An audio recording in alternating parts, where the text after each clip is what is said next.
Главниот проблем со кој што ние се соочуваме како хирурзи е што после отстранувањето на туморот од коската. По самото вадење на туморот, што ќе направиме ние со тој дефект?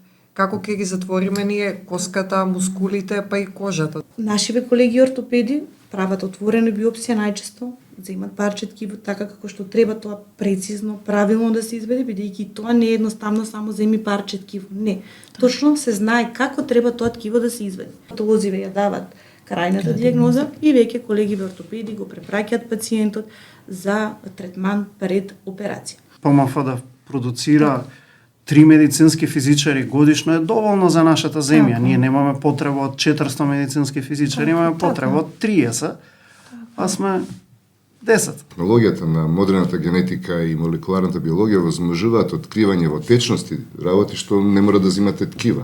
И ризикот од биопсијата се намали. Тоа е целата таа логика.